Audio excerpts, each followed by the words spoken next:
আসতেছে ফুটবল খেলা, কি খেলা? ফুটবল খেলা, বিশ্বকাপ ফুটবল খেলা। আমাদের সন্তানেরাই তো বিশ্বকাপ নিয়ে কত আমেজ, কত ফুর্তি, কত বাজি, ঠিক না বেটি, করবে, খেলবে। কিন্তু যারা এই ফুটবল, আমাদের সন্তানেরা যাদেরকে সাপোর্ট করে, আর্জেন্টিনার সাপোর্ট করে, ব্রাজিল সাপোর্ট করে, এরা ইহুদি খ্রিস্টান রাষ্ট্র। কি রাষ্ট্র?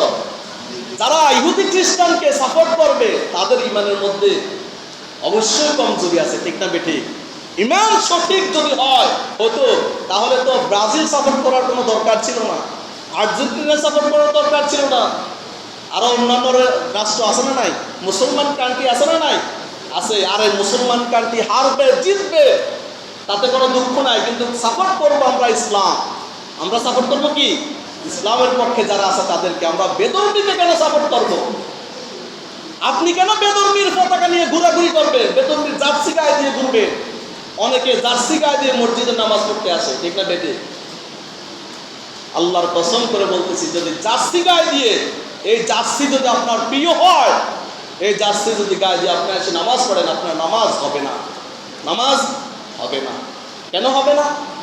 এই জার্সি ইহুদিদের জার্সি, কারণ এটা ইহুদিদের দেশের, ইহুদিদের সমর্থকের জার্সি। এখন আপনি নিজে ইহুদিদের জার্সি গায়ে দিয়ে মসজিদে আসছেন আল্লাহর পায়ে সেজদা দেওয়ার জন্য, আপনার এই নামাজ কবুল হবে? কখনো হবে না। আমাদের সন্তানেরা যদি আর্জেন্টিনা, আমি আসতে দেখলাম মুসলমান আর্জেন্টিনারও পতাকা নিয়ে ঝুলাইতেছে, লটকাইতেছে, এরপরে সমাজের সন্তান তারা। কিন্তু এই যে খেলা, এই খেলা অনুষ্ঠিত হয় কোন সময়? ভোর রাতে। কোন সময়? তারাও বুঝে যে মুসলমানকে ধ্বংস করার জন্য টাইমটা আমাদেরই সিদ্ধান্ত অনুযায়ী। এমন সময় খেলা দেবে ফজরের আগে পরে, আপনি ফজর নামাজ পড়ার জন্য মসজিদ ঘুম থেকে উঠতে পারেন না, কিন্তু খেলা দেখার জন্য ঠিকই ঘুম থেকে উঠবেন। 14 রকমের রিংটোন দিয়ে রাখবেন, কারণ খেলা যদি আবার আপনি না দেখতে পারেন, আর নামাজের জন্য আপনার কোনো খবর নাই, গুরুত্বই নাই, তাহলে আপনি নামাজ হালকা করে নিলেন, খেলাটাকে একটু গুরুত্ব দিলেন, তাহলে আপনি তো মুসলমান। আপনি কি মুসলমান? আল্লাহ আমাদেরকে বুঝার তৌফিক দান করুক, আমরা বলি আমিন। মুসলমান হয়ে কখনো ইহুদি খ্রিস্টানকে সাপোর্ট করবেন? প্রত্যেকটা খেলোয়াড়ের, ইহুদি প্রত্যেকটা খেলোয়াড়ের গায়ের মধ্যে ট্যাটু আঁকা। কি আঁকা? ট্যাটু। যারা ট্যাটু আঁকবে, সে হোক মুসলমান হোক কাফের, সে জাহান্নামী। সে কি? জাহান্নামী। আমি বলতেছি, আল্লাহ রাসূল সাল্লাল্লাহু আলাইহি সাল্লাম বলেছেন, যারা শরীরের মধ্যে ট্যাটু আঁকবে, সে মুসলমান হলেও সে জাহান্নামী। কাফের মুশরিক হলে তো কোনো কথাই নাই। আর যাদেরকে আপনারা সাপোর্ট করেন, মেসি, নেইমার, এদের হাতের মধ্যে দেখবেন একটা চোখ আঁকা আছে। কি আঁকা আছে?